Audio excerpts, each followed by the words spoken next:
dan tempat saya serahkan kepada Adam, mohon dimoderatori. Ya, saya juga jadi pengamat, jadi peserta.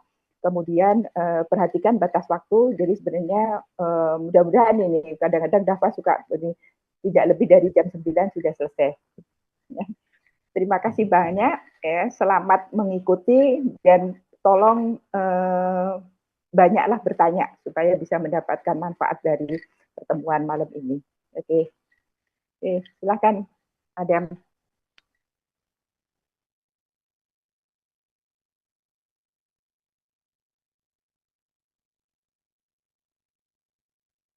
Halo, Dam. Ada mungkin bisa bacain dulu kurikulum vitae-nya Kak Dava mungkin, Dam.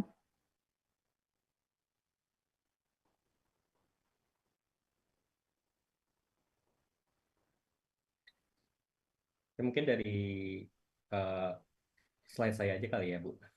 Oh, boleh, Bukan ya, oke. boleh. Jadi ini Dava sendiri ya, mangga Iya, silakan. betul. Ya. Sebentar, saya share screen dulu. Udah ada ya? Share screen-nya udah ada kah? Halo, halo. Sudah, Mas. Oh, udah ya. Jangan panggil Mas, kayak kelihatan tua banget ya. Panggil aja Dava. Mas. Iya, Dava aja gitu. Soalnya kelihatan tua banget kalau dibilang Mas atau Bang gitu. Kita santai aja ya buat materi kali ini gitu. Dan kita nggak akan bahas banyak soal teori kali ya. Kita bahas soal sebenarnya experience di industri itu kayak gimana sih sebagai SQA gitu ya. Ya walaupun nanti ada sedikit kalau sekarang tuh misu-misunya gitu ya. Dari saya sendiri misu-misunya gitu. Oke, kita mulai judul Malam Memupus Mimpi. Jadi intinya ada sedikit beberapa hal yang memang kayaknya kerja di QA itu asik loh gitu. Nah, itu saya coba patahkan gitu ya. eh, Kata dari itu gitu. Nah, untuk perkenalan, aku Dava Fatur Rahman, aku Associate Project Manager serta QA di Tokimo Corporation Japan. Dan yang kedua itu sebagai Software Engineering and AI Support Engineers di QML di Jepang juga. Dan aku tuh alumni dari Telkom University Bandung dan salah satu member dari Advanced Software Engineering Laboratory gitu. Jadi satu lab di sini. Jadi Adam itu adik kelas saya gitu sebenarnya. Terus aku lebih seneng soal ngomongin software engineering di perspektif industri dan akademik. Jadi nggak cuma apa ya namanya tuh industri aja atau akademik aja gitu, tapi dua-duanya. Karena ketika kita bilang industri dan akademik itu kadang-kadang ada gapnya. Nah, itu yang asik tuh kita ngomongin gapnya di sana gitu. Kan kita bilang, oh, Bang, saya belajar teori di kampus kok di prakteknya nggak dipakai. Waktu nggak fundamentalnya di eh, di akademik dan sebagainya itu yang jadi gapnya gitu. Nah, aku lebih senang ngobrolin di sana gitu di gapnya. Nah, terus buat experience aku, ya tadi udah dijelasin ya, aku udah mulai kerja di QML itu Agustus kemarin. Terus kalau yang Tokimo itu sampai sekarang dari bulan Februari ketika aku tingkat 3 ya, kalau nggak salah. Dan di hari yang sama, di tahun yang sama, aku juga kerja di Telkom Indonesia sebagai Quality Assurance. Dan sebelum tahun itu, aku jadi asisten. Nah, asisten di sini ada banyak banget sih. Ada praktikum, teaching, laboratory, research, dan sebagainya. Dan salah satunya adalah asisten dosen dari Bu Widow sendiri gitu ya, Bu. Dulu waktu ngajar QA gitu. Dan yang terakhir jadi back-end engineers gitu. Nah, buat teman-teman sebelum kita mulai masuk ke materinya, teman-teman bisa scan atau bisa masukin Slido code-nya. Jadi kalau misalkan teman-teman mau nanya, bisa di Slido code-nya gitu ya. Jadi kita bisa tanya-tanya di sana gitu. Mungkin ada bisa kirim linknya yang Slido itu biar lebih gampang diakses gitu ya. Nah,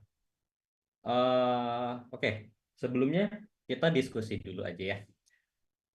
Aku ingin teman-teman open mic salah satu orang gitu ya, mau dari Purwokerto, Bandung, atau dari Surabaya.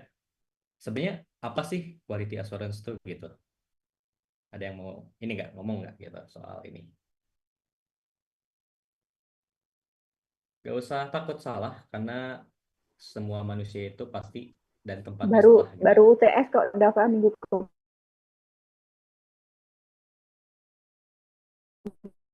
Saya udah nggak UTS lagi. Oke, dari teman-teman ada nggak yang mau jawab quality assurance itu apa? Gitu. Semakin teman-teman ngomong, semakin cepat loh meetingnya. Gitu. Boleh, Tem- boleh. Oke, gimana tuh? Silakan.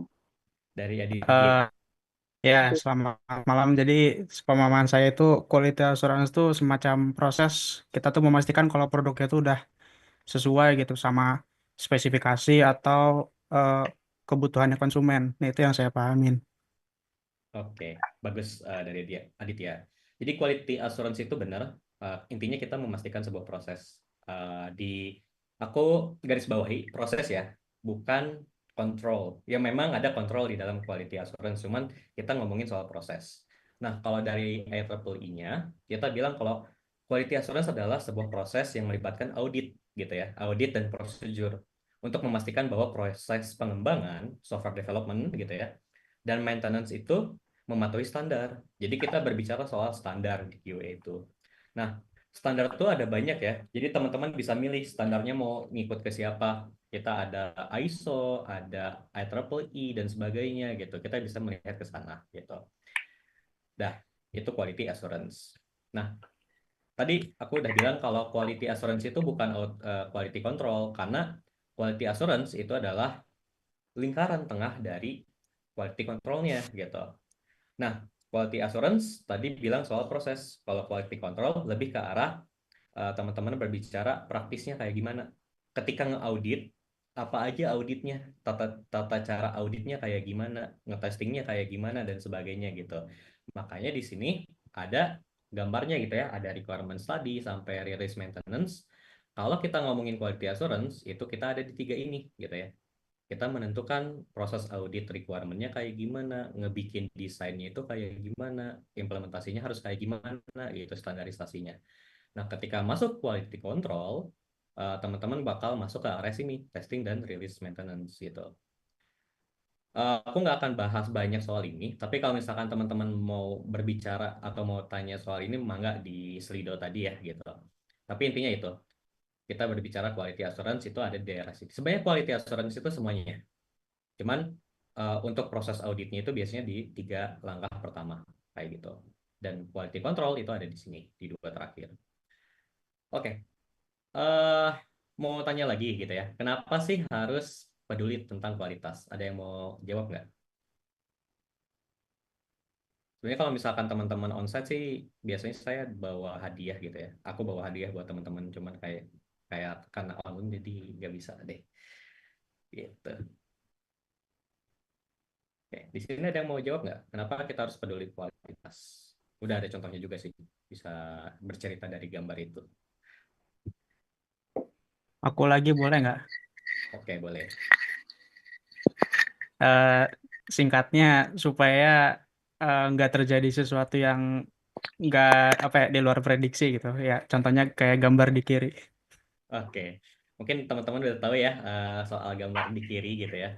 Jadi sebenarnya gini, kualitas itu benar untuk memastikan sesuatu itu sesuai dengan setidaknya minimal risknya gitu ya. Setidaknya apa yang kita buat itu tidak terlalu berpengaruh terhadap orang lain gitu ya, oleh orang lain, environment dan sebagainya gitu.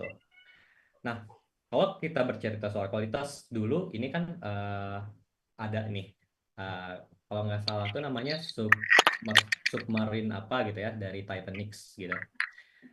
Karena dia ingin mengurangi kos gitu ya, mengurangi kos, bahan-bahannya itu bahan-bahan bekas gitu ya. Nah, kita nggak tahu bahan bekas itu apakah dia punya struktur yang kuat dengan barang yang baru atau enggak gitu.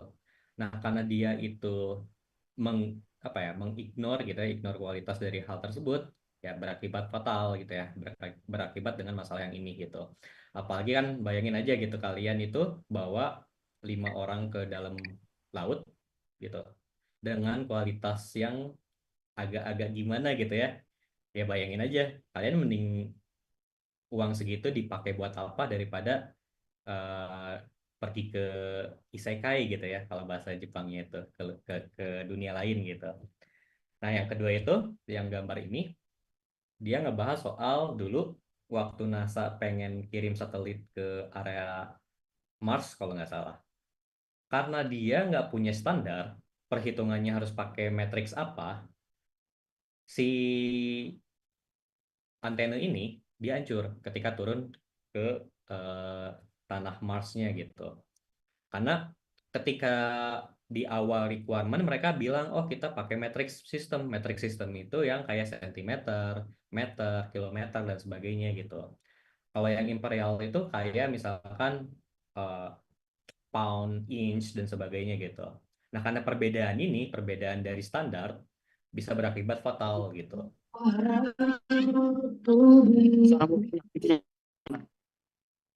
Nah, kayak gitu.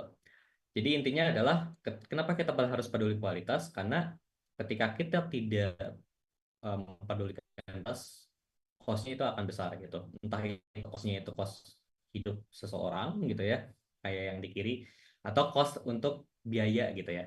Biasanya biaya yang agak bermasalah kalau di company itu, kayak yang di kanan kayak gitu. Nah, eh, ada pertanyaan nih gitu. Gimana sih kita bisa menentukan sebuah proses QA itu bisa dewasa gitu ya? Nah, kalau di mata kuliah SQA harusnya ada ya, harusnya teman-teman udah belajar ya gitu ya soal ini. Cara menentukan proses QA itu ada beberapa hal, ada banyak banget lah gitu ya. Standarnya kayak gimana? Ada standar ISO, standar dari CMMI model ini dari Lean Six Sigma gitu. Ini kalian udah belajar di mata kuliah software proses kalau nggak salah gitu. Nah, ini bisa menentukan apakah sebuah, kita bilangnya produk dan company ya. Apakah sebuah produk dan company ini udah sesuai dengan standarnya, kualitas bagus atau kayak gimana gitu. Nah, ini bisa dilihat dari sini. Nah, contohnya misalkan yang ini, eh, yang model ini, yang CMMI model. Ini ngomongin soal method maturity. Sebab perusahaan itu bisa dikatakan mature ketika dia udah level 5 gitu. Di level 5 ini dia udah independence, dia punya standarisasi, dia udah automasi dan sebagainya. Sedangkan kalau yang inisial itu dia chaos, dia nggak punya dokumentasi dan sebagainya. Tipikal-tipikal kalau teman-teman kerja di startup gitu. Kayak gini di level 1 biasanya. Dan dilihat dari kualitinya juga kan beda ya. Kalau misalkan dia dari inisial pasti risknya gede, masalahnya bakal banyak. Tapi ketika kalian udah bilang mature gitu di atas, seriesnya itu malah makin berkurang seperti itu. Nah, terus ada ISO gitu. Ini yang lebih sering terdengar di banyak perusahaan gitu ya, ada ISO. Nah, kebetulan eh, perusahaan aku nggak ada ISO-nya, tapi dulu waktu di Telkom ada. Telkom itu dia ISO 2700 yang ini sama yang atas. Nggak, yang ini sama yang ini. Yang bawah yang ini dia berbicara soal data privasi data gitu. Jadi standarisasi bagaimana ketika kita pengen dapetin data dari users untuk perusahaan, tapi si datanya itu dijaga gitu. Nah, itu dia harus compile dengan standarisasi ini yang ISO 27701 gitu. Ini di Telkom gitu dulu waktu saya QA di sana. Nah, kalau yang atas, yang kanan atas itu lebih ngomongin soal produk kualitinya. Ketika kita bikin sebuah produk, apa aja sih yang harus ada gitu. Mungkin nggak semua, tapi setidaknya ada beberapa hal yang memang bisa dikatakan cukup gitu. Misalkan apakah kita pengen bikin sebuah software yang usability-nya bagus, gampang dioprek-oprek sama kalian. Dia udah compile ke sini belum standarisasinya. Security-nya gimana? Udah compile belum ke sini gitu dan sebagainya. Kalau yang atas itu soal ngomongin manajemen, proses manajemen kalian gimana, struktur organisasi kalian kayak gimana gitu. Ini berbicara di sini. Dan yang terakhir ini yang baru-baru ada kemarin, asik banget ketika dibahas di conference, itu ada Square, itu model untuk AI-nya kayak gimana. Ketika kita bikin AI, standarisasi AI itu harus kayak gimana. Nah, ini ada ininya ISO-nya gitu. Ini baru aja kemarin keluar gitu. Oke, selanjutnya. Nah, ketika teman-teman pengen fokus banget gitu jadi QA banget gitu ya. Di sini ada salah satu eh, apa ya? certification yang teman-teman bisa coba ambil. Di sini ada ISTBQ, itu yang lebih ke arah testing. Di sini lebih ke arah requirement, di sini software arsitektur, di sini kalau business analyst, di sini kalau teman-teman pengen jadi agile, entah itu Scrum Master atau apa ya sebutannya agak lupa gitu. Dan yang terakhir ini lebih ke arah praktisinya. Ini dari IEEE kalau nggak salah. Nah ini yang bisa teman-teman coba ambil gitu ketika teman-teman udah masuk ke QA gitu. Tapi masalahnya gini gitu ya. Ketika kalian ambil dari sertifikasi ini, kalau kalian bekerja di luar, kayak misalkan di Jepang atau Korea atau di Eropa gitu ya, ketika kalian punya ini, kalian punya value yang lebih gitu. Kenapa? Orang-orang nge-hire kalian itu inginnya adalah kalian mengerti standarisasinya gitu. Standarisasi ketika kita bikin A, B, C-nya itu harus kayak gimana sehingga nanti cost perusahaannya itu bisa kurang gitu, bisa meminimalisir masalah-masalah yang akan muncul. Cuman kalau di kita konfliknya gitu ya. Ini cerita-cerita dari teman-teman aku di industri gitu ya. Mereka tuh ada yang mewajibkan untuk dapatin sertifikasi kayak gini gitu ya, kualifikasi dan sertifikasi kayak gini. Ada yang enggak gitu.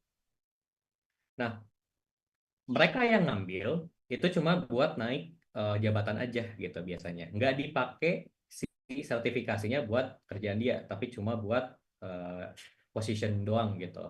Makanya ini nggak cocok di sini. Tapi aku saranin buat teman-teman ambil salah satu dari ini gitu. Entah kalian mungkin nggak cocok di QA, bisa masuk ke business analyst yang biasa ngobrol sama klien gitu.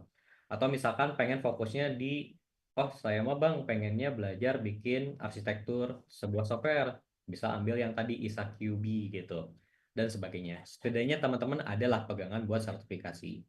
Dan aku saranin ya gitu, aku saranin ambil itu. Ketika udah ambil, teman-teman share gitu ya, entah itu di LinkedIn atau di mana biar orang-orang lain bisa lihat gitu. Ini merupakan salah satu alasan kenapa aku bisa kerja di luar gitu, karena sertifikasi gitu. Gitu. Nah, aku mau tanya nih, sebenarnya perlu nggak sih QA di perusahaan? Ada yang mau jawab nggak soal ini?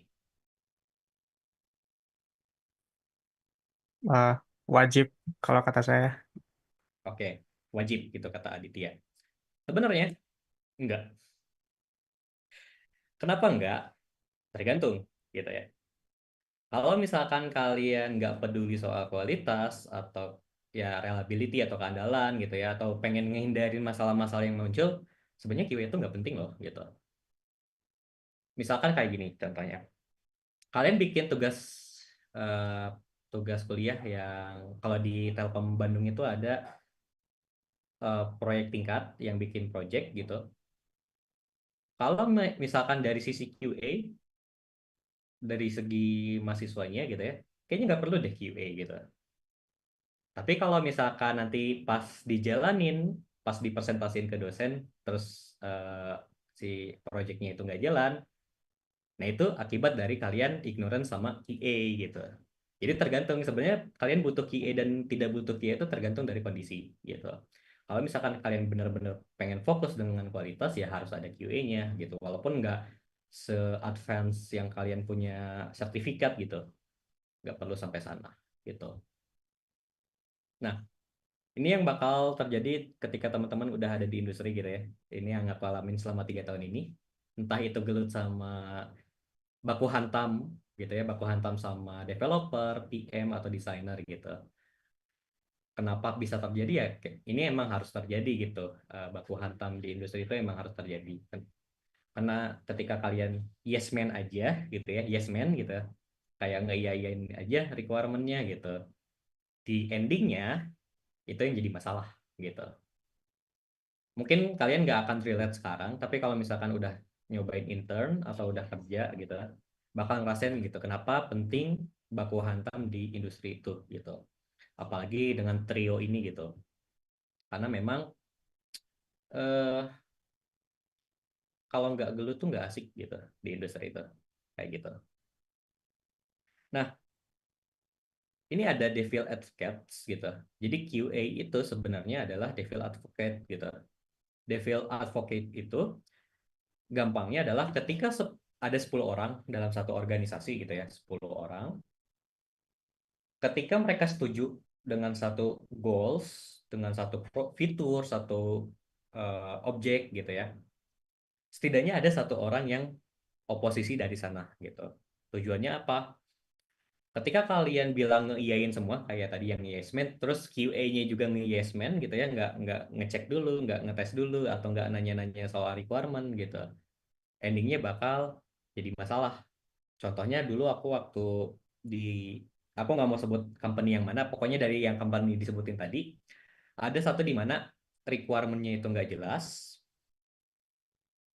dan ketika developernya itu apa ya, ngejalanin requirement-nya, fiturnya udah jadi, si testernya itu bikin test case-nya sesuai dengan requirement-nya. Pas di in the end, ternyata si requirement itu berbeda sama fitur yang dibikin. Otomatis fitur yang tadi salah juga di testing gitu. Makanya tugas QA itu adalah selalu mempertanyakan hal-hal remeh-temeh gitu ya. Contohnya misalkan di requirement itu kita bilang saya harus bisa login dengan Google gitu. QA itu harus bisa bertanya login dengan apa. Google-nya itu Google tuh kan ada banyak login, login pakai screen apa, ada yang pop up dan sebagainya itu harus tahu gitu. Jadi harus tanyain kayak gitu. Atau misalkan kayak gini, saya ingin punya fitur yang bisa bikin saya ke langit gitu ya. Kalau misalkan diain aja, kita nggak tahu dia ke langitnya harus kayak gimana. Nah, tugas QA di sini adalah mempertanyakan kayak nanti ke langitnya itu kamu harus pakai apa sih? Apakah pakai pesawat, pakai satelit, atau pakai apa gitu? Pakai awan gitu ya, kayak Dragon Balls gitu. Nah, itu harus ditanyain. Karena takutnya nanti kalau misalkan kalian ngeyain ya, Indian produknya nggak jalan, malah gagal. Kayak gitu. Nah, kita masuk ke intinya gitu ya, inti dari materi kali ini. Sebenarnya di industri itu kayak gimana sih ya gitu. Ini pengalaman aku. eh Pernah nggak sih teman-teman lihat ada QA engineers, ada automated engineers, manual engineers, tester dan sebagainya gitu di entah itu di LinkedIn atau di job postingnya lain gitu. Ini sebenarnya bukan QA. Let's be honest, ini bukan QA karena ujung-ujungnya mereka ngelakuin testing. Testingnya itu testing kayak ngeklik fitur login atau bikin automated testing buat login gitu. Karena balik lagi kan kalau QA itu bukan ngomongin soal kontrolnya, tapi soal prosesnya di sana gitu. Kayak gitu. Nah, terus kenapa sih ada yang kayak gini di industri gitu? Karena apa nih, teman-teman kalau misalkan di industri lebih keren jadi atau software quality assurance engineers gitu. Biasanya kan teman-teman lebih senang pakai title-nya engineers kan biar kelihatan keren banget gitu. Wah banget gitu ya. Wah banget gitu. Nah, ini tujuan HR-nya gitu untuk menarik kandidatnya. Terus yang kedua itu soal uh, search engine optimization. Karena ketika kalian search engineers itu lebih banyak orang yang bakal search engineers daripada tester doang gitu.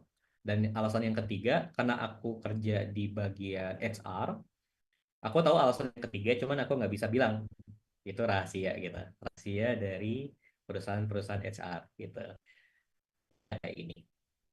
Jadi ketika teman-teman bilang oh saya kerja sebagai quality assurance di company X gitu, sebenarnya kalian itu ngerjain testing bukan QA kayak gitu.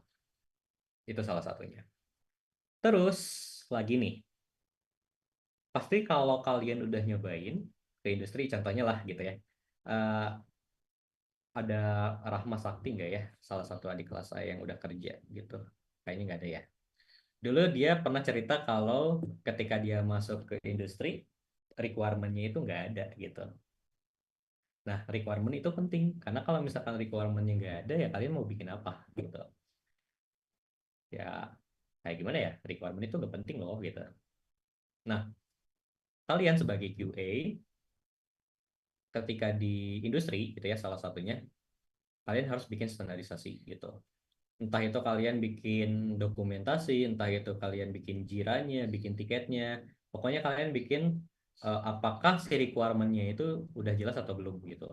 Makanya kalau kita bilang requirement dulu di mata kuliah software requirement itu ada quality karakteristiknya.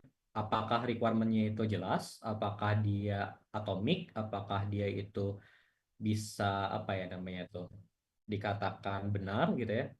Nah, kalian sebagai QA harus nge-audit requirement tersebut gitu. Sebelum kita lanjut ke proses selanjutnya gitu di development, bikin desain gitu. Nah, yang kedua, yang masalah yang umum di QA gitu ya, QA-nya industri, itu dokumentasi. Nah, ketika aku masuk ke kantor, yang pertama kali aku tanya adalah, ada nggak sih dokumentasinya gitu? Dokumentasi yang menceritakan si sebuah produknya itu kayak gimana gitu. Apakah ada dokumentasi meeting-meeting sebelumnya, apakah ada dokumentasi soal klien kita siapa dan sebagainya. QA itu harus tahu gitu. Kita harus tahu soal background stakeholder kita itu apa, background produknya kita apa, company kita itu harus kayak gimana gitu. Kayak gitu. Terus ada test plan gitu ya.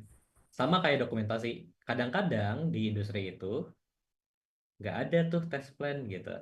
Padahal test plan itu penting loh gitu.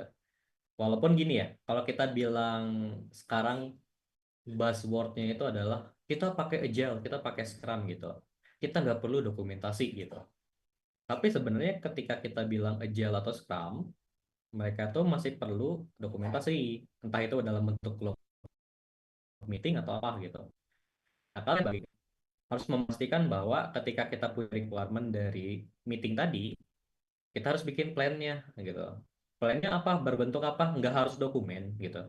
Kalian bisa bikin kayak semacam notepad doang juga nggak masalah. Yang intinya adalah menjelaskan kalian ketika ngetesting itu harus kayak gimana sih gitu.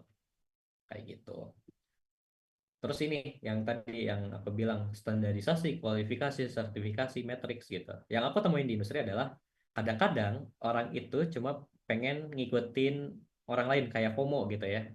Contohnya kayak company X misalkan. Company X menetapkan harus ada TOEFL gitu. Harus ada TOEFL sebelum daftar di perusahaan X tersebut gitu.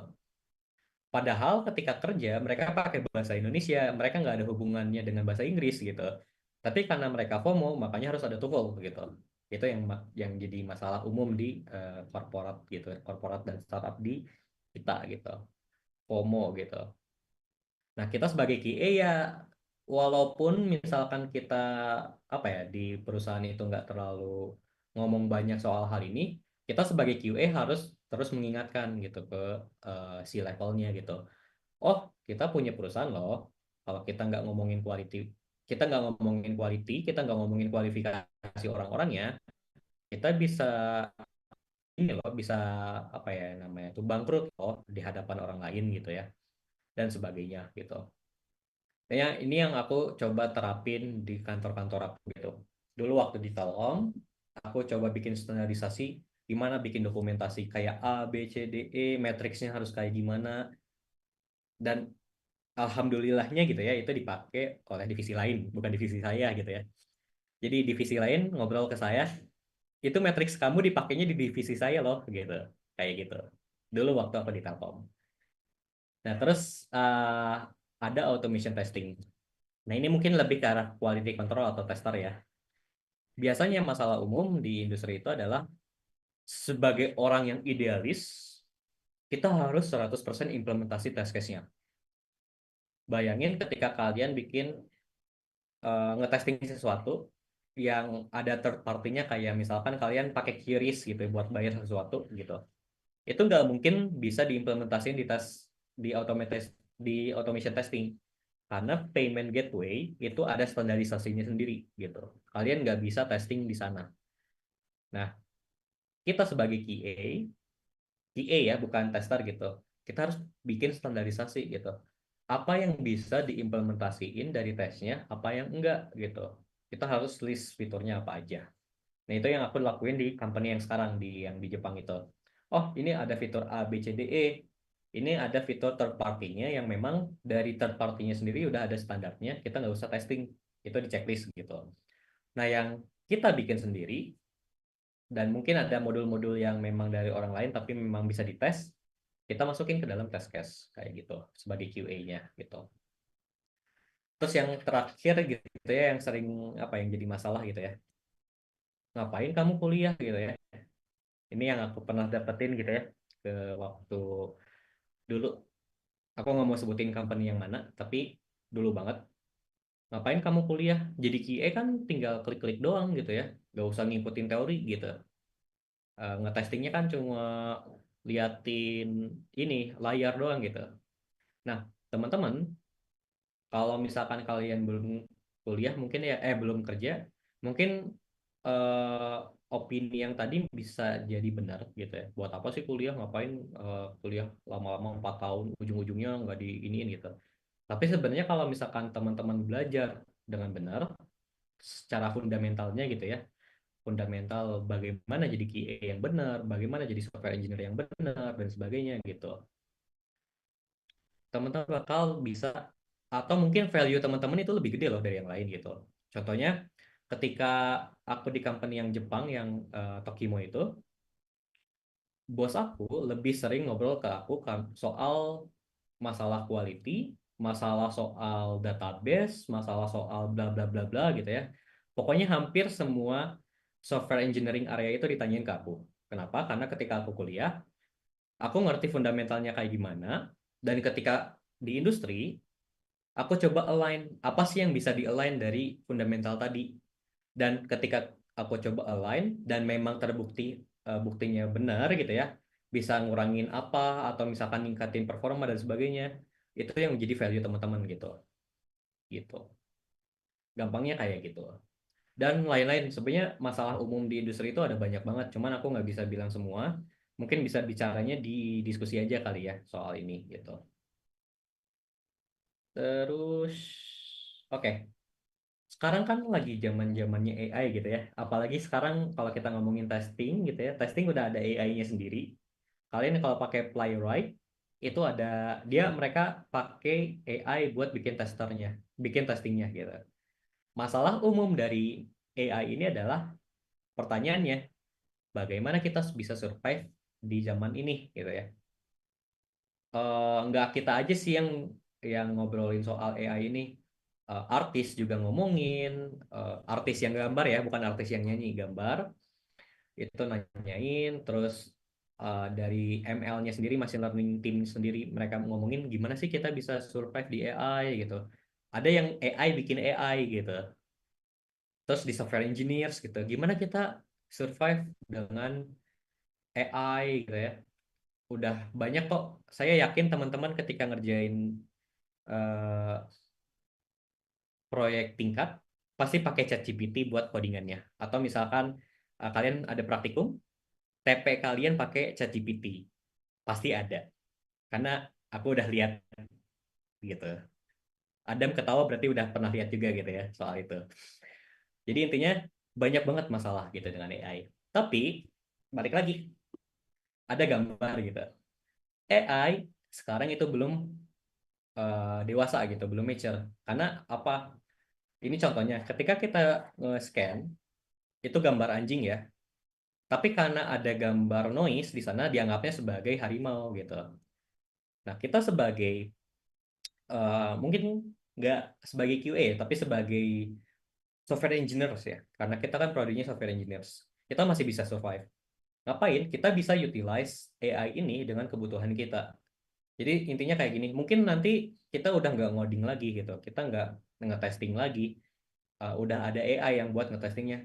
Tapi kita sebagai manusia, kita harus menentukan quality AI-nya kayak gimana gitu. Kita harus bisa nge-manage AI-nya harus bentuknya kayak gimana gitu. Contohnya kayak gini, ketika kita bikin sebuah web page menggunakan AI, misalkan ada fitur login, username dan password, kan dibikin nih codingannya sama AI gitu. Kita harus tes. sebagai programmer gitu ya, kita harus tes apakah logiknya itu ada flaws atau enggak gitu. Kalau ada flaw kita benerin. Kalau nggak ada kita harus testing lagi sampai dapetin bugnya kayak gitu. Ya, intinya kalian masih bisa survive asalkan kalian bisa mengerti fundamental dari software engineering itu sendiri. Nggak harus QA gitu dan sebagainya. Dan kebetulan aku lagi ngambil scholarship.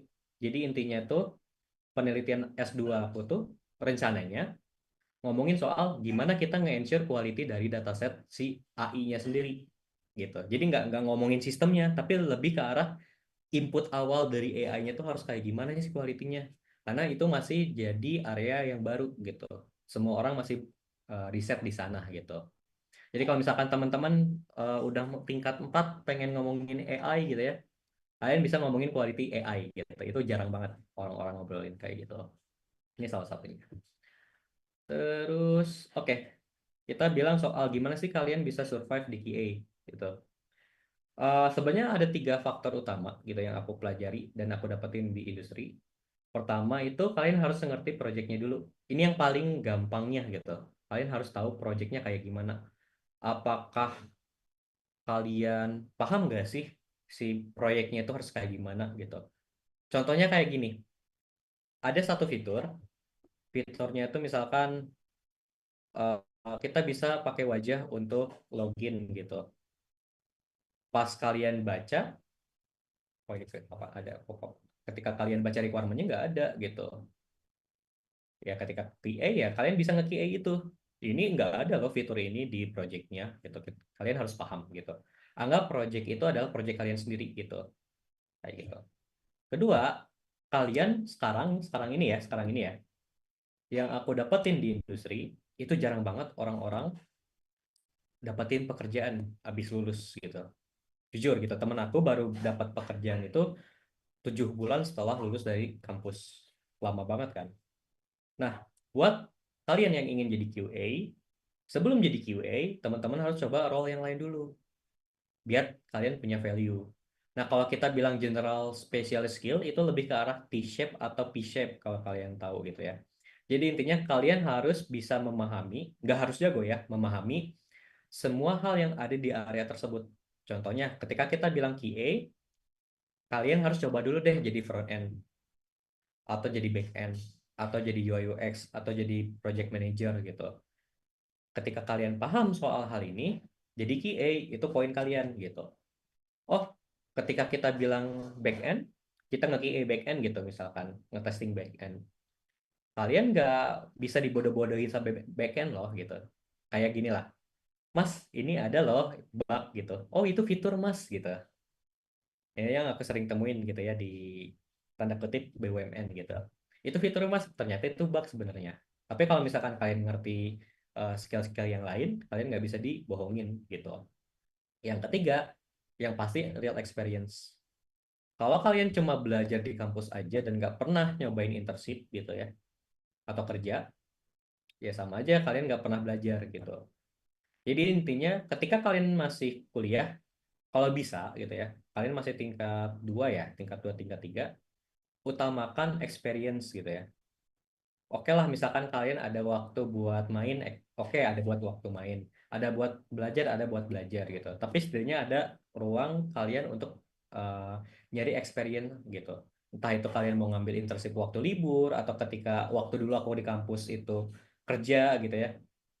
Terserah kalian. Intinya harus punya experience-nya gitu. Dan salah satu cara terbaik adalah kalian harus bisa ngata-ngatain codingan teman kalian sendiri gitu. Itu hal utamanya gitu. Harus ada diskusi di sana kayak gitu experience-nya. Nah, terus eh kalau quality assurance itu dari perspektif aku itu ada banyak. Kalau dari teori kalian harus paham ini ada ISO, assurance, value based, quality improvement, audits gitu. Kalau dari praktis gimana kalian bisa kolaborasi dengan tim yang lain, role yang lain gitu. Gimana kalian bisa memverifikasi, gimana kalian bisa komunikasi, validasi dan sebagainya. Terus yang pragmatis itu penting loh. Jangan terlalu terpaku pada satu objek. Misalkan, oh kita pakai QA pakai jurusan QA ini gitu. Sebenarnya banyak jurusan QA yang bagus gitu. Jurusan di sini tuh bukan jurusan kayak kuliah atau apa, tapi lebih ke arah kalau di testing, oh saya mau pakai Playwright, oh saya mau pakai Cypress, oh saya mau pakai ini karena saya bisa gitu. Kalian harus coba semua tools, coba semua strategi di QA dan terus belajar gitu. Itu penting banget jadi orang-orang pragmatis tuh gitu. Supaya kalian bisa beradaptasi di kondisi industri yang memang lagi berubah gitu. Dan yang terakhir, yang penting adalah kalian cobain di sini gitu ya. Jadi QA itu nggak selamanya harus dari front end gitu, nggak harus dari back end gitu. Kalian bisa loh dari business analyst dulu baru jadi QA. Kalian bisa loh jadi technical writer dulu baru bisa jadi QA gitu. Jadi nggak harus jadi semua hal dulu baru jadi QA. Bisa ambil salah satunya. Kalian bisa fokus quality di area tersebut, misalkan di UI UX. Oh, karena saya udah di UI UX dan saya kesel di UI UX, saya pengen masuk ke QA. Pas di QA dikasih case-nya tuh UI UX, seneng kan gitu. Oh, kita harus bikin UI UX kayak gini. Standarnya harus kayak gini. Terus matriksnya harus kayak gini dan sebagainya. Dan kayak ginilah, kayak gitu. Dan ini mungkin udah mau habis gitu. Ya balik lagi aku nggak akan jelasin soal teori banget gitu ya. Ini cerita aku di industri kayak gimana. Sebenarnya quality assurance itu adalah responsibility semua, bukan cuma satu role doang, tapi semua orang yang ada di tim, entah itu back end, front end, project manager dan sebagainya gitu. Dan dari perspektif ini, semua member itu punya tujuannya masing-masing, punya capability-nya masing-masing di software engineering. Coba kalian belajar untuk apa ya, memahami gitu ya, dan terus belajar soal bagaimana sih nge-bridge gitu ya. Hal ini tuh penting gitu di industri.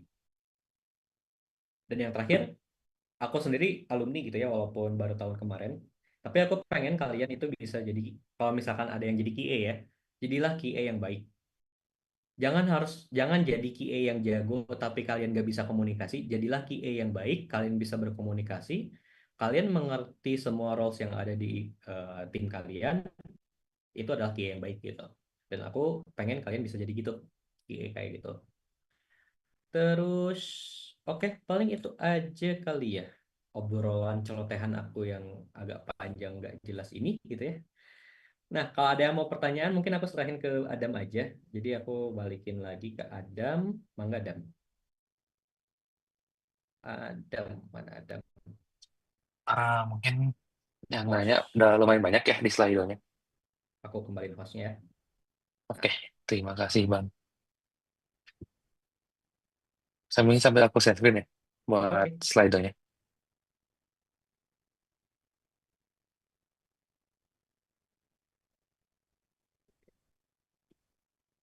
Yang kita mulai dari lihat terus share screen-nya. oke, ada. Kita mulai dari paling bawah mungkin dari anonymous. Ini enggak ini ya. Ini dia nanya di Bang, berapa gaji jadi Hmm, QA berdasarkan pengetahuan Abang gitu. tergantung. Tergantung kalian kerjanya di mana. Kayak, aku spill waktu aku kerja di Indonesia, QA itu sekitar 7 sampai 8 itu yang junior, entry ya, 7 8 gitu.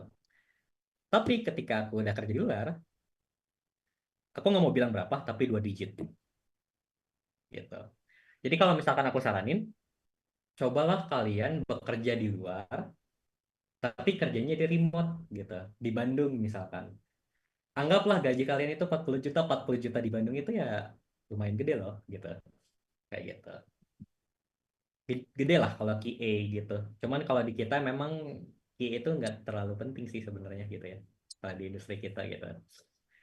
Kayaknya segitu. Oke. Gimana? Udah kan? Oke, ini nggak ada yang itu sih. Next, nggak ada yang anonymous ya. Ya, Kayaknya. optimis. Oke. Oke, next dari Hamid. Sejauh mana kolaborasi antara tim pengembang dan tim QA mempengaruhi kualitas akhir software output? Oke, aku ceritain soal experience aku aja. Dulu waktu aku masuk ke company Jepang yang belum ada QA, jadi aku di situ yang bikin standarisasi dan sebagainya gitu ya. Dulu itu kemungkinan kita bilangnya soal meeting, cost perbaikan, dan hasil akhirnya ya gitu.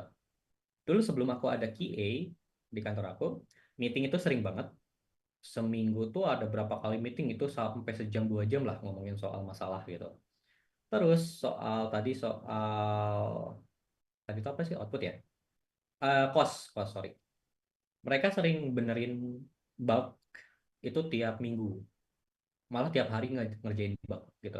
Banyak sekali bugnya gitu. Yang ketiga soal masalah tadi outputnya, produk yang dikeluarin, projectnya ya, soalnya project base, itu hampir nggak usable di user karena banyak bug tadi gitu. Nah, ketika aku masuk ke kantor tadi, aku bikin standarisasi, oh kalian harus bikin kayak gini requirement-nya, terus kayak kita ngomongin proses ya, harus requirement-nya kayak gini, ketika kita ada masalah, cara reportingnya harus kayak gini, bug reportingnya dan sebagainya, bla bla bla gitu.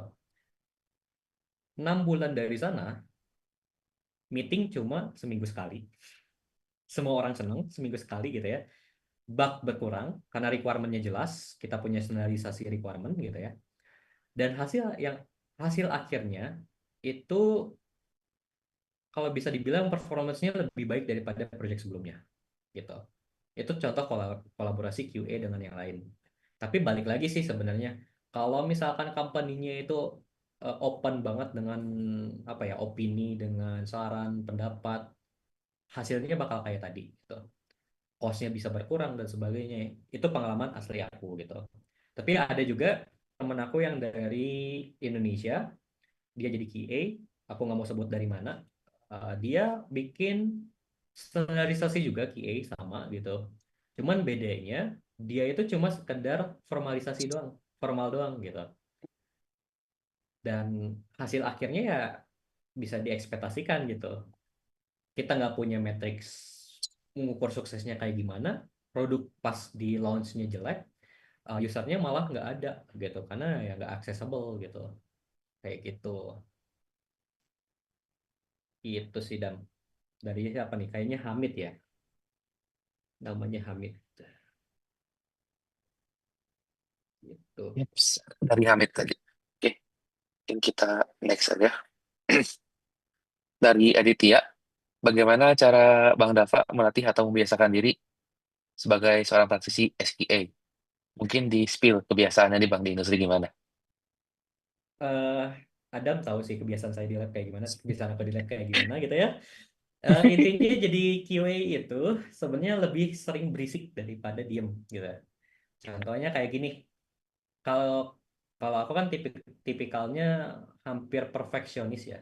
Ketika lihat sesuatu yang tidak align gitu ya, tidak sesuai dengan standarisasi, itu kayak gatal-gatal pengen ngata-ngatain gitu.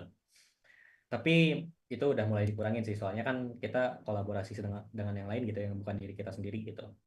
Cara ngebiasainnya itu adalah teman-teman harus sering belajar. Belajar itu nggak cuma QA doang. Aku masih sering ngoding di back end, di front end, pakai banyak sekali framework. Kalau sekarang itu kan ada Next.js, Golang, dan sebagainya, itu aku masih belajar. Aku masih sempetin waktu buat belajar hal itu. Masih ngerjain ngoding AI, ML gitu ya. Masih ngegambar-gambar dan sebagainya gitu. Nah, dari kebiasaan belajar ini biasanya ada hal yang memang, oh kayaknya ini bisa diimprove deh. Oh ini masih bisa diimprove nih. Kata improve tadi itu merupakan QA kalian ke diri sendiri gitu. Ketika kalian coba belajar Golang misalkan, ngoding kayak misalkan tidak clean code, bikin variabel A, B, C, D, E, X gitu. Pas kalian udah ngerjain banyak files dengan kondisi seperti itu, pas dibaca kembali nggak jelas. Ini tujuannya apa sih bikin codingannya gitu. Makanya ngebiasain kayak, oh kita harus bikin variabel yang bisa dibaca. Misalkan variabel full name misalkan. Pas kita baca kembali, oh ternyata ini full name loh gitu. Itu salah satu belajar. Kedua, sering-sering ngobrol sama orang-orang industri gitu. Sama dosen juga sih sebenarnya gitu. Kalau aku lebih sering ngobrol sama dosen dulu tuh. Jadi ada satu dosen dulu tuh yang lebih paham soal QA. Ah, Sering cerita, Pak, kenapa kok QA itu kayak gini, kenapa harus kayak gini dan sebagainya gitu. Itu dari perspektif dosen kan gitu.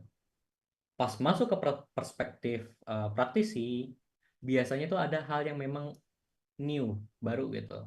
Misalkan aku kemarin ngobrol sama QA-nya Indonesia juga, bukan yang tadi gitu yang aku sebutin.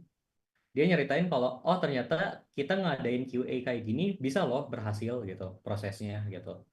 Jadi kayak insight dari teman-teman, entah itu dosen, entah itu dari kolega praktisi, itu penting gitu. Harus sering ngobrol. Terus yang ketiga, itu lebih sering praktis gitu. Kalau misalkan soal ngomongin proses mungkin agak sulit ya, karena kalau proses itu harus punya study case-nya, entah itu kalian harus kerja dulu atau apa gitu, baru kalian bisa ngerti proses.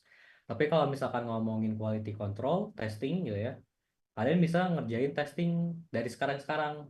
Misalkan contohnya ya, ngetesting webnya Telkom University Iglesias misalkan.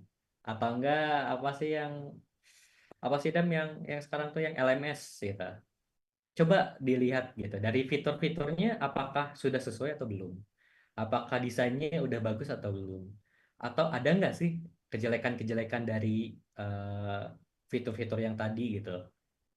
Jadi harus dipraktis gitu. Jadi ada tiga, belajar, ngobrol, sama sering latihan. Kayak gitu. Oke. Oke. In- Next dari Iksan, bagaimana penerapan Lean Six Sigma di industri? Ya, jadi saya masih belum begitu paham terkait Lean Six Sigma dalam proses testing gitu. Oke, balik lagi. Lean Six Sigma itu lebih ngomongin soal si company-nya itu harus kayak gimana gitu. Aku belum terlalu banyak baca soal Six Sigma. Aku masih belajar di software proses itu cuma sekedar belajar doang. Jadi kalau kalian ingin nge-align sebuah proses gitu ya, entah itu mau ISO, tadi kan yang udah dibilang ISO, CMMI dan sebagainya gitu. Kalian harus baca dulu standarisasi dianya kayak gimana. Apa yang membuat sebuah proses itu benar menurut dia kayak gimana gitu misalkan. Misalkan gini, aku pakai contohnya yang CMMI lah misalkan. Ketika kita udah sampai level 5, tadi bisa dikatakan mature level 5 itu udah bisa automation, udah udah jarang ngelakuin hal-hal kayak mungkin ya meeting atau apa gitu. Terus ketika kita kolaborasi, kita udah tahu di siapa dan di mana gitu ya.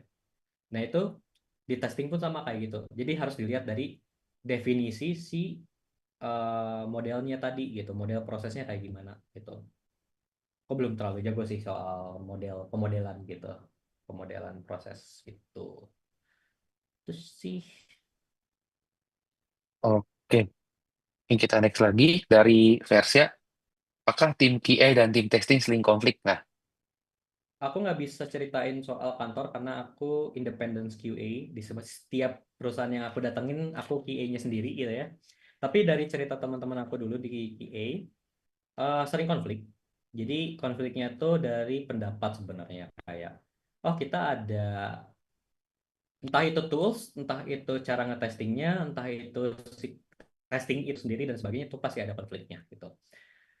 Misalkan kalau di QA kita ngomongin matrix, oh kita harus punya matrix ini biar produknya itu bagus gitu. Nah, itu kadang-kadang nggak align sama matrixnya si orang tester gitu. Si tester kan matrixnya beda ya. Misalkan kita harus kayak gini loh, testing kayak gini, kita nggak bisa loh ngalahin pakai metode yang itu. Itu biasanya konflik gitu. Dan cara terbaik adalah ya gitu buat ngebenarin hal tersebut gitu. Sering konflik oke. gitu sih. Oke, next dari Aulin, Kak. Halo Kak, boleh ceritain nggak gimana perjalanan menjadi QA di Jepang? Dan apa yang dipersiapkan Kak Dava saat itu untuk berkarir menjadi QA? Aku udah jelasin tadi ya. Jadi sebelum aku jadi QA, aku udah ngambil internship, udah ngambil part time, jadi back end, jadi associate project manager, jadi ini gitu. Jadi memang ketika kita bilang satu role itu harus kayak gimana ya, kalian harus tahu juga role yang lain gitu. persiapin diri kalian. Kalau kalian benar-benar pengen jadi QA, cobalah ambil yang lain dulu gitu dan sebagainya. Ketika kalian punya pengetahuan umum soal itu, jadi QA, kalian bisa paham, oh harus kayak gini, harus kayak gini. Oh ternyata ini bisa diimplementasiin, ini yang nggak bisa gitu. Terus selain yang tadi, kalau misalkan kalian pengen karir di Jepang, kalau bisa kalian mulai dari sekarang mulai belajar bahasa Inggris dan bahasa Jepang gitu. Jadi kalau misalkan kalian pengen karirnya di Singapura, mungkin bahasa Inggris aja nggak masalah. Tapi kalau misalkan kalian di Jepang, bahasa Jepang itu hal yang penting buat didahulukan gitu. Karena gini, kalau kalau marketnya Jepang itu beda sama yang lain. Ketika kalian bisa bahasanya dan kalian gak jago, gaji kalian gede daripada orang yang jago banget tapi nggak bisa bahasa Jepang kayak gitu. Jadi tergantung kalian mau di mana gitu. Itu tadi experience tadi yang aku omongin, yang kedua bahasa gitu. Yang itu apa namanya itu portofolio. Kalau misalkan kalian senang banget nge-testing, di automation testing misalkan, coba bikin automation testingnya. Coba bikin GitHub-nya. Nanti GitHub-nya dimasukin ke CV kalian kayak gitu. Oke, Gitu. oke Bang, mungkin nih nggak tahu kenapa pertanyaan berikutnya sangat terhubung. Proyek kecil seperti apa yang dapat yang terkait SQE yang bisa jadiin portfolio? Proyek tingkat.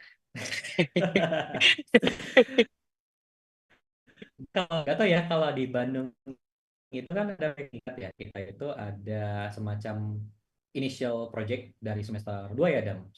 Tingkat 2, Semester 4, 4, tingkat 4, 2, tingkat tingkat 2. 2 sampai akhir banget, sampai ujung banget gitu. Sampai kita tingkat 4 gitu. Nah, kalau misalkan outputnya itu, dulu aku outputnya yang proyek tingkat itu pertama lomba, yang kedua itu HKI, yang ketiga riset. Tiga-tiganya dapat gitu dari satu proyek tingkat tadi. Nah, itu bisa kalian masukkan ke dalam CV. Atau misalkan kalian nggak terlalu suka banget proyek tingkat, kalian itu bisa bikin automation testing gitu. Kalau nggak salah ada namanya Saus Demo, itu buat latih-latihan automation testing. Atau kalau misalkan kalian senang penetration testing gitu ya, yang ngomongin security, itu juga ada, kalian bisa belajar gitu. Nanti kalian bikin codingannya, entah itu nggak harus codingan sih, kalian bikin dokumentasi aja itu udah CV loh gitu. Bikin test case itu udah jadi CV juga gitu. Itu salah satu project kecil sih sebenarnya kalau jadi QA itu. Oke.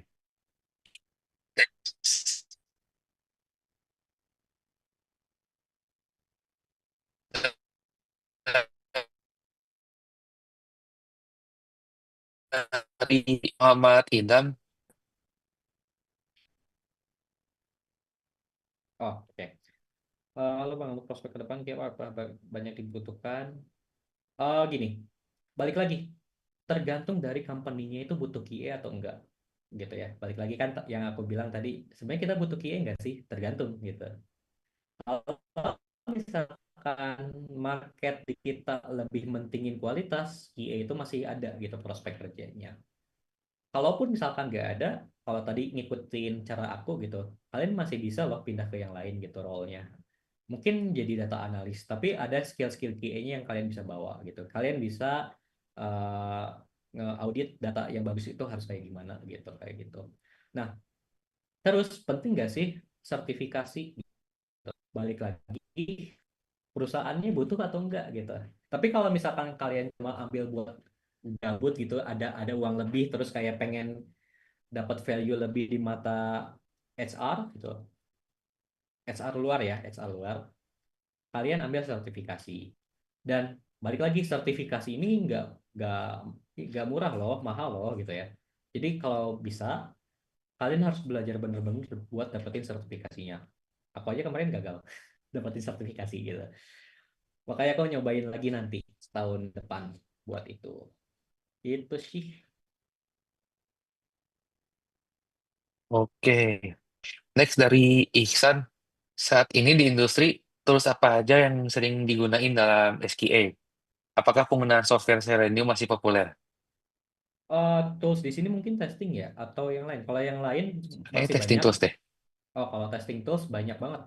Ada Playwright, ada Selenium, ada Puppeteers, ada uh, Six. Pokoknya banyak banget gitu ya testing tools itu. Nah, kalau dibilang apa tadi pertanyaannya tuh? Yang mana sih, Dam, Yang pertanyaannya? ini, Oh, yang ini tools. tools. Yang sering banyak dipakai itu tergantung juga ya. Karena di kantor aku itu dia pakai Playwright, di Telkom dia pakai Selenium, di tempat yang lain beda-beda lah. Jadi intinya adalah jangan terlalu terpaku dengan kalian belajar cuma Selenium doang gitu. Coba belajar yang lain. Aku yakin ketika kalian coba yang lain sama-sama aja.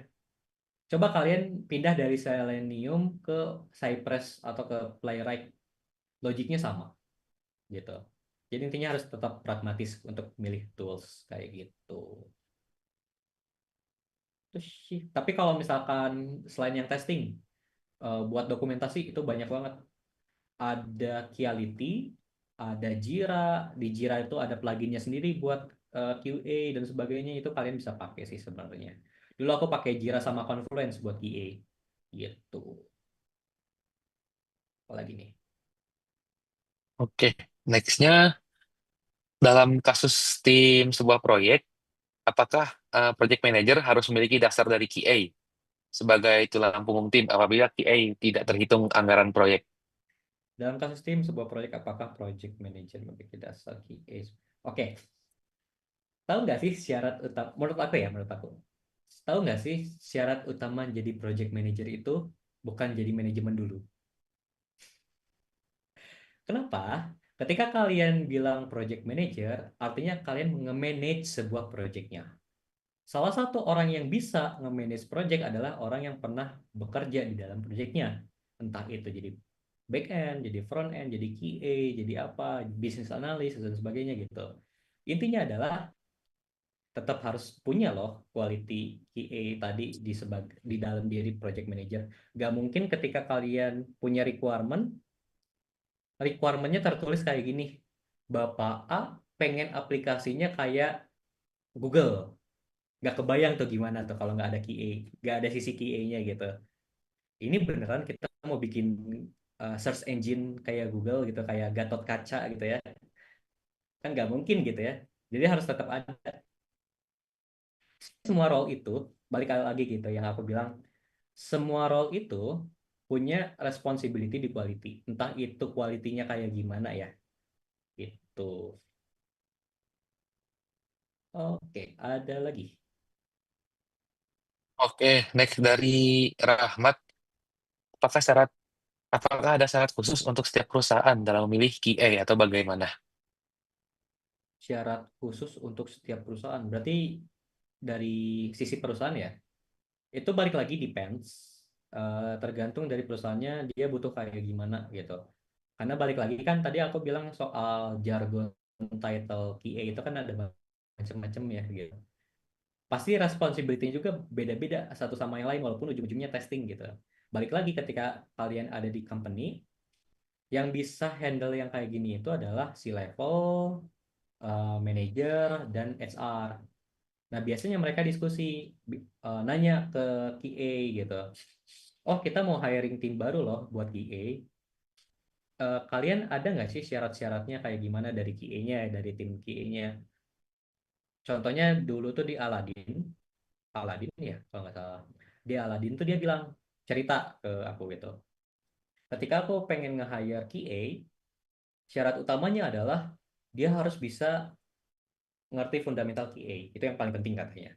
Kedua, mereka harus bisa ngoding di Python atau di Java gitu. Yang ketiga, baru tools si testingnya. Bla bla bla, sisanya itu cuma necessary doang gitu. Ada company lagi yang lain yang bilang dia company-nya tuh fokus di bidang kalau nggak salah masonry gitu, di mesin-mesin gitu. Syarat utamanya adalah sertifikasi. Dari sertifikasi yang paling paling atas gitu sebelum yang bawah-bawah gitu. Karena apa? ketika kalian ngomongin mesin, mesin itu pasti diinteract sama manusia. Bayangin aja kalau misalkan kalian nggak punya sertifikasi, bikin mesinnya, nge-quality, nge-audit mesinnya gitu, itu bahaya banget gitu. Tergantung dari perusahaannya kayak gimana. Tapi in the end, punya pattern di mana kalian harus ngerti dulu fundamental, punya experience, sama kalian punya CV di bagian testing, biasanya kayak gitu. Gitu sih. Oke, mungkin next dari Dandi di Jepang, dia gimana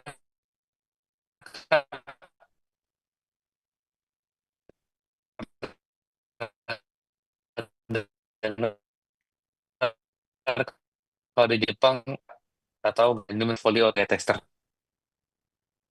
Tadi patah-patah. Yang mana yang di Jepang ya? Kerja gimana, Kak? Halo, halo. Kerja di Jepang. Yang ini, Halo, halo. yang di Jepang dari tadi. Ah, oke. Di Jepang Halo, kerjanya halo, kayak halo. gimana, Kak? Ya, Ada ada. suaranya? Ada. Eh, gimana kerja di Jepang? Alhamdulillahnya baik-baik saja. Karena company yang aku tempatin itu dia punya diversity index yang gede. Jadi yang kerja itu bukan orang Jepang doang. Aku kerja bareng sama orang India, sama orang Eropa, sama kalau nggak salah terakhir tuh orang Cina yang baru masuk gitu. Pokoknya banyak banget diversity-nya.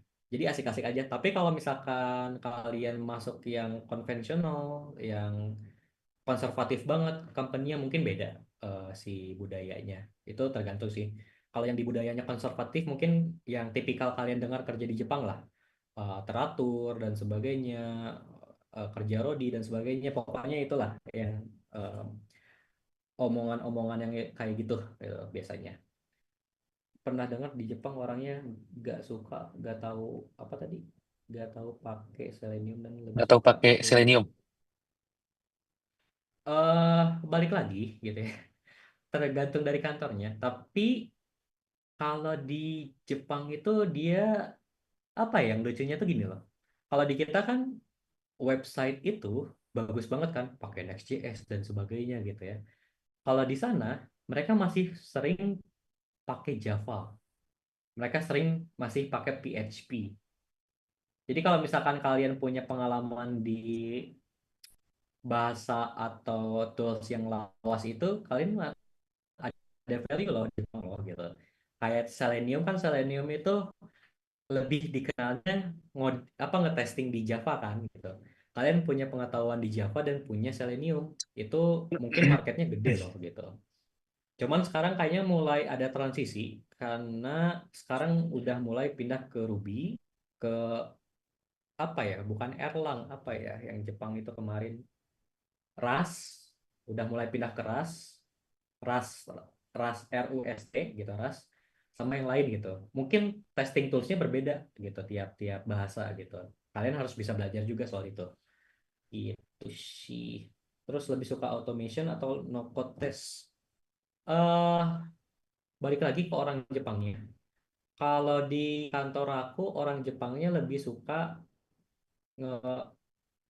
nge-utilize tools lain yang mempermudah kehidupan gitu ya. Contohnya, ketika aku coba testing pakai Cypress, mereka nyaranin aku pakai Playwright gitu. Karena Playwright itu dia simple bla bla bla, ada fitur bla bla bla bla gitu. Barulah kita pindah ke sana gitu. Kalau ngomongin automation dan non automation, tergantung company-nya, dia kerjanya di mana. Kalau misalkan dia di finance, automate tuh gak terlalu apa ya, nggak terlalu sering di ini lah, lebih fokusnya di manual dulu finance tuh biasanya, karena kalau di automation bahaya gitu, kayak gitu sih.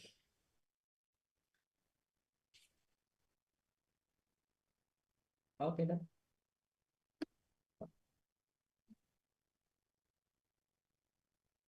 oke, kayaknya ada patah-patah, aku handle aja kali ya. Dari contoh yang tadi disebutkan bagaimana ISO 42042 0001 diterapkan di penggunaan model AI. Oke, pertanyaan bagus banget. Bagus banget ini. Bagus banget. Kenapa? Karena sampai sekarang jarang ada quality di AI-nya gitu. Ini yang jadi riset aku di S2. Tapi kalau yang sekarang-sekarang itu ada namanya tuh deterministic testing. Jadi testingnya itu berdasarkan output si AI-nya kayak gimana. Apakah ketika kita input A, keluarnya B, berapa probability dari keluar B-nya ini? Kalau misalkan di atas 80%, berarti dia udah kualitasnya bagus gitu. Tapi kalau misalkan di bawah 80%, itu masih jelek gitu. Itu salah satu deterministic testing kalau nggak salah. Terus ada apa lagi ya? Kalau kita ngomongin sebelum jadi ML-nya ya, ngomongin datasetnya, di dataset itu kalau nggak salah ada ISO untuk em, produk requirement quality. Nah itu kalian bisa ngikutin di sana. Ada testingnya sendiri buat itu. Kayak gitu. Bentar, aku ganti dulu deh. Ini ya, ke sini. Mana sih linknya tuh? Aku share screen kembali. Sini kayaknya. Oke. Tadi itu dari yang mana ya?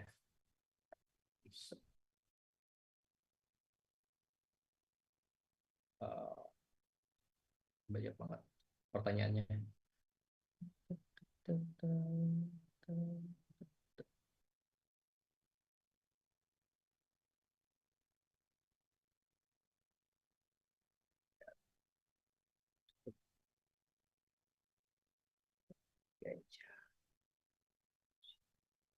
Nah, ini. Terus, oh ya kalau misalkan teman-teman ada yang mau ditanyain, ini kan udah dimatiin ya si Q&A-nya yang di sini. Kalau misalkan ada yang mau ditanyain bisa angkat tangan aja gitu, ntar aku coba jawab. Kayaknya sampai 8.30 kali ya Bu Wido. Soalnya kemalaman kalau lebih dari itu. Oke, Halo, halo. halo. Ah, Oke, internetnya aman Dam? tidak Nah, juga, tapi bisa coba. Bisa dikasih lagi hostnya, Bang. Kayaknya hilang lagi. oke sebentar. Co-host aja kali ya biar ini. Iya, kalau saja biar kalau hilang itu. Terus menurut Abang Pangamen Direktur, ini udah aku coba jelasin ya tadi, jadi aku skip. Apa tantangan utama yang sering dihadapi dalam implementasi? Tantangan utamanya adalah ignorance.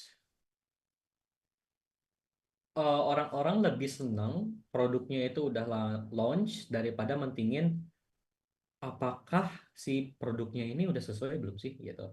Sesuai dengan user nggak sih? Ini sih yang lebih utamanya itu adalah ignorance. eh Ignorance ini tuh nggak cuma ada di industri teknologi doang, sebenarnya banyak banget ya. Kalau kita bilang soal konstruksi gitu ya, konstruksi tol gitu misalkan, ada tuh orang-orang yang kayak kita kurangin resource-nya biar lebih murah, tapi in the end malah jadi kecelakaan gitu. Itu banyak banget. Jadi QA itu nggak cuma masalah software doang sih, ignorance tuh gitu, tapi di luar juga iya. Terus apa hal yang utama di UKS ini udah aku jelasin tadi. Antara automated testing dan manual testing yang lebih optimal yang mana Kak? Jujur, sebelum kalian masuk ke automated testing, kalian harus melakukan manual testing dulu, gitu. Jadi yang lebih optimal adalah kalian ngelakuin manual testing. Kalau misalkan manual testingnya kalian udah jelas strateginya, terus kayak eh, step-stepnya udah jelas, baru kalian bisa migrasi ke automated testing, gitu.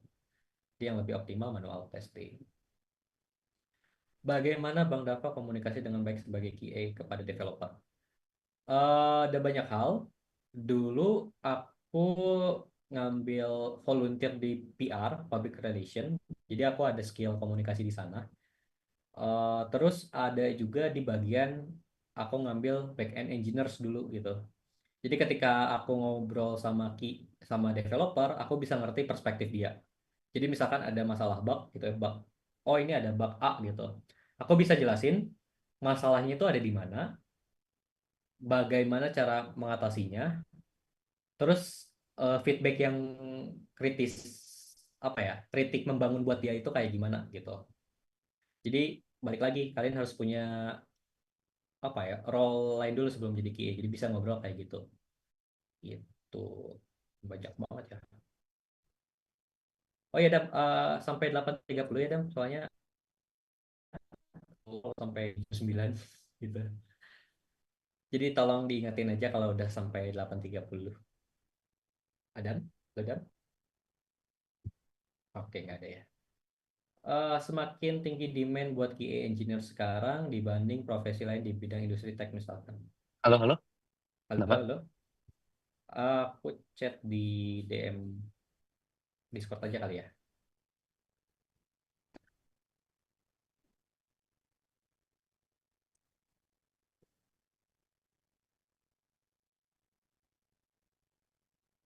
Seberapa tinggi demand buat QA engineer sekarang?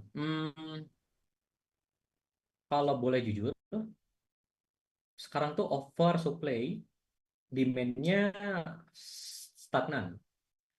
Jadi kayak, tahu kan oversupply itu lulusan QA itu ada banyak banget, tapi posisi dari apa namanya itu perusahaannya butuhnya berapa itu dikit banget gitu.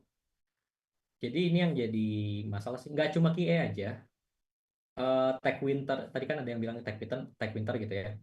Eh, Tech Winter itu berpengaruh ke semua hal. QA, back end, front end, project manager, Scrum dan sebagainya gitu. Jadi sekarang sih lebih ke arah kalian nge-maintain value kalian gitu. Sekarang udah nggak bisa loncat-loncat kayak kutu loncat pindah perusahaan A ke B, itu gampang banget, itu udah nggak bisa sekarang kayak gitu. Jadi demand-nya stagnan, nggak kurang, stagnan, jadi kayak datar gitu, tapi QA-nya oversupply kayak gitu. Kak, saya ingin tanya apakah QA engineer sama bedanya QA engineer sama analis? Pertanyaan bagus. QA engineers, balik lagi ada kata engineers, berarti dia ngomongin semua proses yang ada di uh, software testing life cycle. Dari dia bikin requirement testingnya kayak gimana sampai nge-maintenance-nya kayak gimana. Sama kayak software engineers. Jadi jadi software engineers itu teman-teman harus paham semua prosesnya. QA engineers sama gitu. Nah, kalau QA analis, perspektif saya gitu, perspektif aku itu lebih ke arah kalian ketika punya requirement kayak gini, produk kayak gini, kita strateginya kayak gimana, propose-nya kayak gimana, matrix-nya harus kayak gimana dan sebagainya, itu di QA analis. Tuh. Tapi balik lagi di industri QA engineer sama QA analis sama-sama aja, ujung-ujungnya ngetesting kayak gitu. Oke. Terus izin bertanya Kak, dalam mempersiapkan diri sebagai seorang QA, portofolio seperti apa yang udah dibuat? Ini udah dijawab ya, tadi routing dan sebagainya. Berdasarkan pengalaman, kesalahan apa potensi? Kesalahan apa yang berpotensi sampai memecat seorang QA? Itu bagus banget. Jadi gini, kalau kalian berhubungan dengan hidup, keberlangsungan hidup manusia, gitu ya, entah itu uang, entah itu nyawa dan sebagainya gitu, kalian sebagai QA harus benar-benar jadi QA gitu. Contohnya misalkan kayak gini, dulu tuh ada cerita em, perusahaan apa ya dulu tuh, dia itu bikin fitur baru perbankan, ngomongin uang gitu ya, ngomongin duit, ngomongin uang, fiturnya itu belum dites, tapi udah dirilis karena mereka rilis atas persetujuan QA gitu. Nah, pas dirilis malah ngebug banyak banget uang nasabah yang hilang di sana. Nah, itu fatal banget buat QA gitu. Karena QA itu menurut kolega aku yang di lab adalah gerbang terakhir dari sebuah proses development. Kalau QA bilang iya, berarti responsibility terbesar adalah dari dia gitu, ngerilis gitu. Itu yang jadi ini, yang jadi masalah umum gitu. Terus apakah bisa seorang fresh graduate RPL mendaftar posisi QA? Jika bisa, Sebenarnya bisa-bisa aja. Sekarang banyak banget internship QA. Kalian bisa cobain internship QA di mana aja gitu. Entah itu di game atau entah itu di software, itu bisa gitu. Cuman aku saranin sebelum jadi QA, coba dulu yang lain. Back end dulu lah atau front end dulu kayak gitu. Bagaimana menangani tekanan yang mendekati tenggat waktu untuk mengurangi atau mengorbankan kualitas? Gak bisa. Kalian ketika ingin ngebalance sesuatu, kalian nggak bisa tanpa mengorbankan sesuatu gitu. Pasti ada trade-off-nya. Nah, bagaimana cara menangani hal ini? Kita diskusi. Dulu waktu di kantor aku pengen rilis fitur A gitu. Tapi karena QA-nya itu nggak ada waktu buat ngetes, gitu, ngaudit, kita bilang gitu, Pak, kita nggak bisa rilis dulu kayak gini. Soalnya kayak gini gini gini. Terus kalian bilang kayak kalau misalkan ini tetap dirilis, hal-hal faktor ini yang bakal jadi masalah nanti pas setelah rilis. Bapak mau atau enggak? Kalau misalkan mau, berarti kan udah ada approval dari dia. Kalau misalkan, oh saya nggak mau, berarti kalian ada waktu, ada tambahan waktu buat nge-QA di bagian tersebut gitu. Itu yang aku jalanin di Telkom gitu. Terus izin bertanya Bang, sebuah proyek ada sistem payment gateway seperti VA, QRIS, apakah ada tersendiri atau ada pembayaran asli? Pertanyaan bagus. Kalau kalian cuma buat latihan ngetesting, PayPal itu ada website untuk latihan testingnya gitu. Tapi kalau misalkan real di Reels gitu ya, nggak ada tools sama sekali gitu. Karena ini udah third party, kita nggak bisa ngetesting. Kalau misalkan ngomongin automated testing gitu ya, kita nggak bisa ngetesting di sini. Jadi ya mau nggak mau kalian harus nge-manual testing gitu. Kalian pakai HP, apa foto si kirisnya, masuk nggak sih datanya dan sebagainya, itu nggak bisa di automate gitu. Tapi nggak tahu sih apakah sekarang udah ada toolsnya atau enggak. Kalau aku 2 tahun kemarin nggak ada toolsnya kayak gini.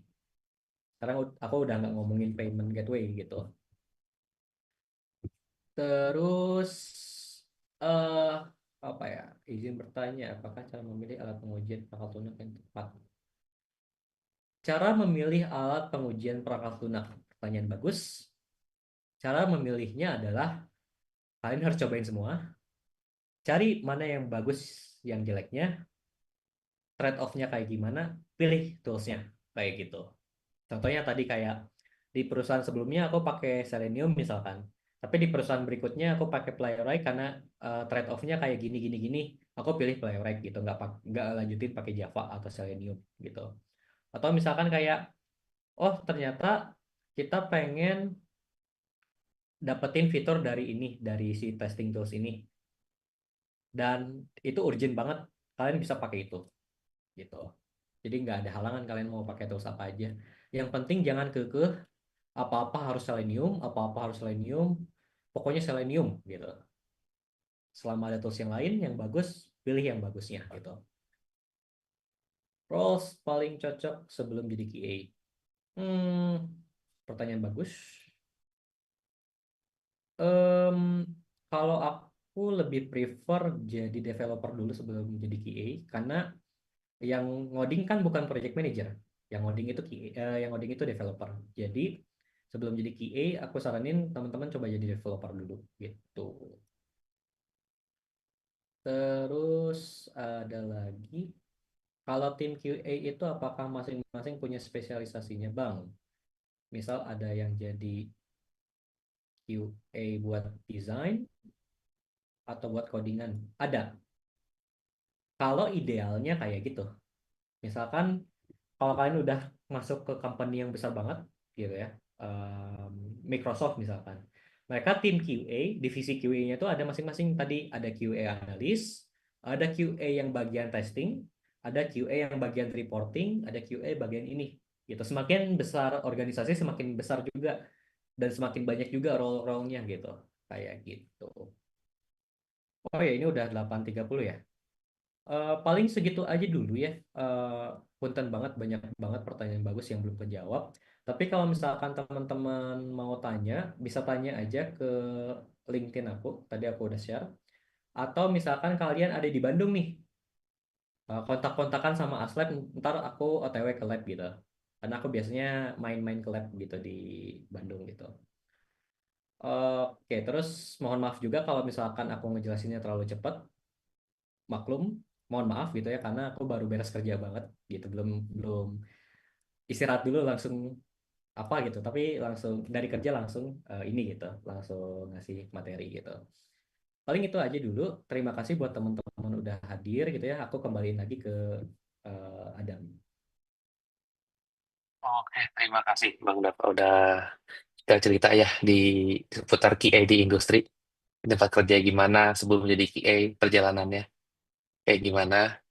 Dan buat ya tadi pertanyaan nih silahkan di-share juga slide-nya sama Bang Dafa untuk kontak-kontakan di LinkedIn atau di yang untuk yang di Bandung di lab bisa ntar biasanya suka main ya Bang gitu. Terus jadi aku bacain dulu sebelum tutup kesimpulannya dari sesi malam ini. QA di industri itu diperlukan untuk memastikan kualitas produk yang dibuat. Buat teman-teman yang mau jadi QA itu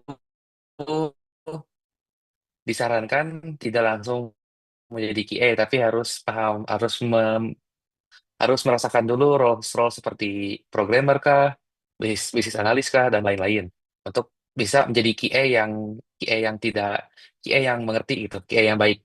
Terakhir, eh, terakhir karena tanggung jawab kualitas produk itu bukan hanya dari QA ya, melainkan dari seluruh tim, dari seluruh tim member dari proyek tersebut. Oke, mungkin itu dari sesi yang sekarang. Buat teman-teman yang hadir bisa langsung absensinya di kolom chat, bisa langsung diisi Google Formnya sebelum aku tutup. Untuk absennya ini masih dibuka sampai nanti malam. Jadi buat teman-teman yang itu bisa isi sekarang soalnya ada SS ya. Oke, mungkin sekarang aku tutup aja. Terima kasih udah datang. Terima kasih Bang Dafa udah menyempatkan waktunya habis kerja. Oke, aku tutup. Assalamualaikum warahmatullahi wabarakatuh.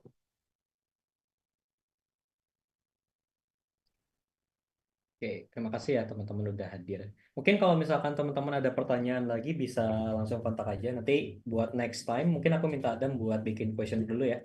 Kayak, oh kalian mau bahas apa sih soal ini gitu. Jadi ada 2 kali pertemuan lagi sih sebenarnya. Kayak gitu. Oh ya. Dap, Bu Wido udah keluar ya? Atau belum? Udah kayaknya, berarti langsung tutup Oh, ya. bilangnya. Oke. Paling itu aja dulu ya. Kalau ada pertanyaan Dan tinggal DM aja ya. Oke, oke. Oke. Oke. Terima Yuk, kasih makasih Bang. teman-teman. Yuk. Yuk.